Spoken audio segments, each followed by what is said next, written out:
people behind him, the Chief Minister goes confidently and in good faith to Baling in Kedah, accompanied by Singapore's Chief Minister, Mr. David Marshall, and Dato Sir Cheng Lok Tan, to meet Chin Peng, Secretary General of the Malayan Communist Party and Malaya's public enemy number one.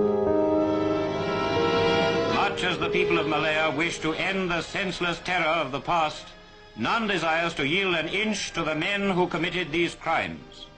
They have complete confidence in their elected leader in his efforts to bring peace to Malaya.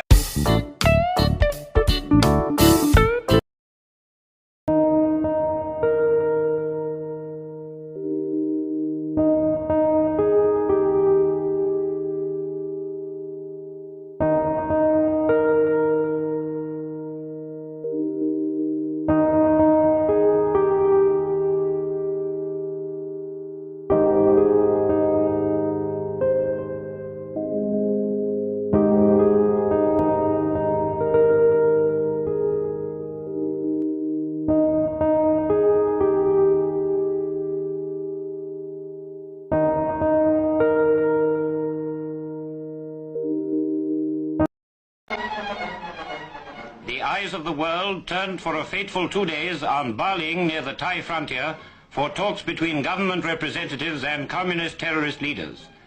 As the chief actors in the drama arrived, hopes ran high, not only among the Baling townsfolk but among all the people of Malaya, that by some miracle the communists would repent of the evil they had done and surrender for the good of the country.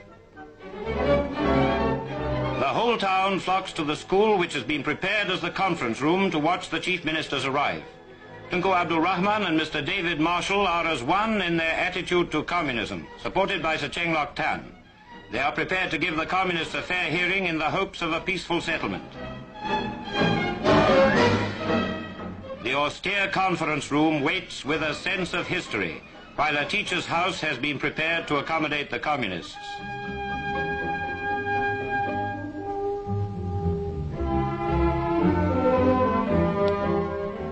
There is little ceremony in the arrival of the communist delegates.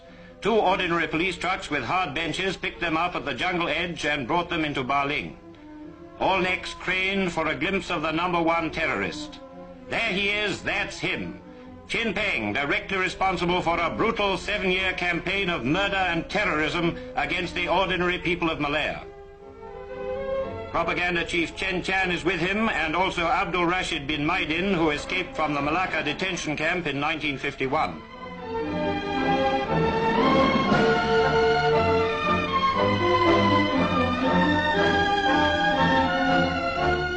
Nearly 100 pressmen and photographers wait expectantly as the talks are about to begin.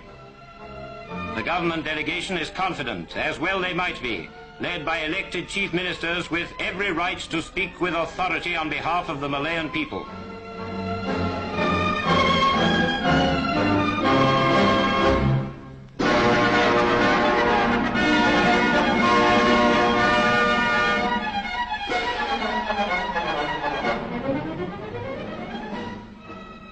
And then the communists, escorted by Mr. John Davis, the famous Force 136 guerrilla leader and former colleague of Chin Peng during the Japanese occupation.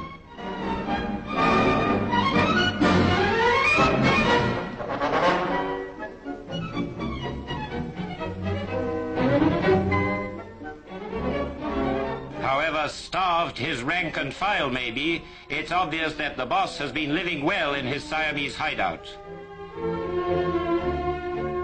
The communists' first demand, as expected, was for recognition of the Malayan Communist Party. This was flatly refused. They then demanded complete freedom for all terrorists should they surrender, and the right to form a new political party. These demands were also turned down.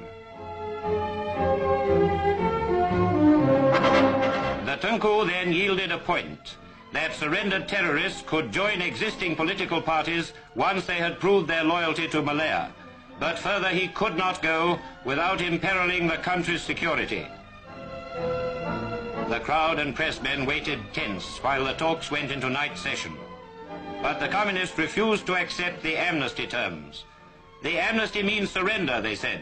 We will not accept surrender at any time. We will carry on the struggle to the last man. thus proving beyond dispute that in their lust for power they have no care or feeling for the ordinary people who long for the end of terrorism. There was no more that the Tunku could do without endangering the people he represents and the very country itself. So the communists returned to the jungle to continue their war, or to think again, certain of one thing, that they are now dealing with the people's representatives.